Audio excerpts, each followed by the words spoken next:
So, welcome to this edition of the Bruce. That is not correct. It is this edition of What's for Dinner Pensacola. Today we are doing a vodka penne sauce. That's not right either. It's a vodka sauce with penne.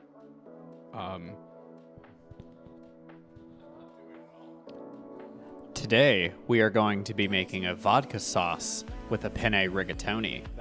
Quite lovely. So you might say, why vodka in the sauce? And so, since vodka has no taste, and I know that was a question that many people have, including myself when I first, years ago, started eating vodka sauce, I thought, why vodka? No taste. So apparently the vodka adheres the cream to the tomato, and it allows it all to emulsify, mesh together better. It's a whole science thing. And so so you want vodka or some type of similar alcohol that doesn't have any taste itself necessarily, so that the taste isn't changed, but it still correctly emulsifies the deal together. And that's all the science we'll do today. I know that was boring. So today we're going to be enjoying a lovely reverse Manhattan that is consisting of two types of bitter, a rye bullet whiskey, and accompanied by 3 cocktail cherries. So, wow, that was... Could you hear him? So you start with the rye whiskey. It's 25 milliliters is the recommended amount, which is an odd amount in the things that we do here in America for our measuring system. So you might want to get a milliliter measure. So 25 milliliters of a rye whiskey, and then it's 50 milliliters, so double the amount of vermouth. So you want to put a Rosso vermouth into it, and then you've got 2 different bitters, an orange bitter and a... So I've had wine and I've had the cocktail, and I don't know if I can say this correctly at this point because my mouth is not working well, but an Angostura bitter. We'll spell it on the screen for you if you can't understand me.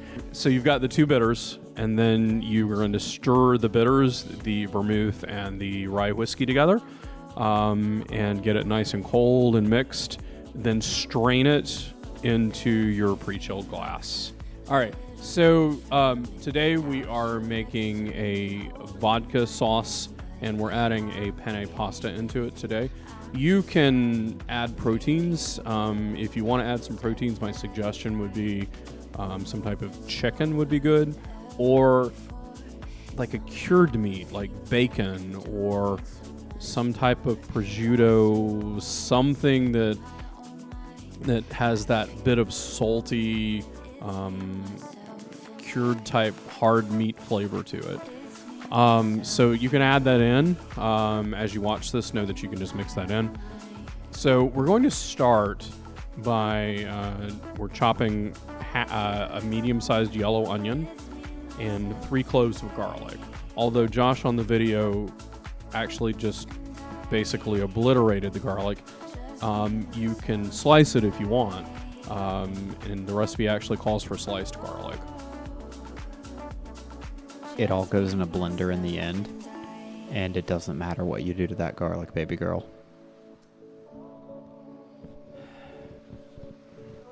Sometimes it's all a part of the process, not just what happens in the end. So once you've got the onions and the garlic done and ready, you're going to take a third of a stick of butter.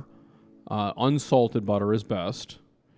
Today we used an organic Irish unsalted butter, Kerrygold, and excellent butter. I would recommend having that in your kitchen at all times. So you take that, melt the butter in the pan under a low heat, and then you're going to saute the garlic and the onions for 10 minutes. No, that's not right. 15 minutes. 15 minutes of sauteing the onions and the garlic.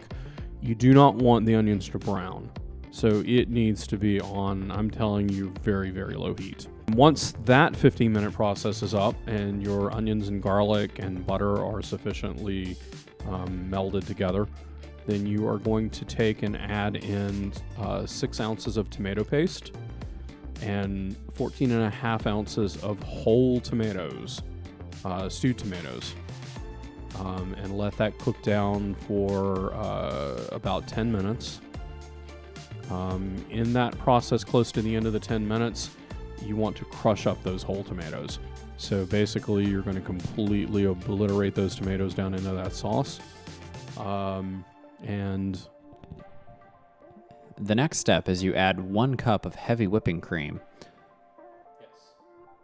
And then I want to say this is a very pleasant part of this process, because when you start out, it is blood red from the tomatoes. And when you pour the cream in there, it becomes very, very light colored, almost like the cream mixed in with the tomatoes. And then you mix it together and it becomes this amazing pinkish orange color. So that process. that's enough of that. You throw all that shit in a blender and you blend it up until it's basically pasty liquid. And then you're going to transfer it back to the saute pan, where you then can add in the pasta and mix everything together. But before you do that, you want to take that saute pan. Always forgetting steps. You want to take that saute pan and you want to make sure you clean out any of the hard items in there, such as any leftover tomatoes and onions and garlic, because the idea on the vodka sauce is for it to be very creamy and smooth when it goes back into the pan. And so we don't want any impurities into the pan. So we transfer back to the pan from the blender. And then this is where we're going to add in the Parmesan cheese mixture. About 2 to 3 ounces of that, depending on how much cheese you like. You're going to then turn it up to high heat. You will want to have reserved a couple of ounces or so, well, actually a couple of cups of the broth from where you cooked the pasta. And that way you can add it into the sauce to keep it from thickening too much. So as you're going to turn it up to high heat, let the sauce boil, add enough of the broth from the cooking of the pasta to keep it from getting too hard, too pasty, and just let that kind of boil together for about 3 to 4 minutes. And once it's all mixed together, Mix, plate, serve, enjoy. Anyways, that's it for this week's episode of What's for Dinner Pensacola. Join us next time to see what we're cooking. And remember to go watch our real estate show, where we give you some cool tips and tricks on local real estate trends. well, and as always, like, subscribe, and comment on our videos. Anything that you guys would like us to answer question-wise. And we'll see you soon on either the Bruce and Josh show or What's for Dinner Pensacola. Did you catch any of that? Okay. Later.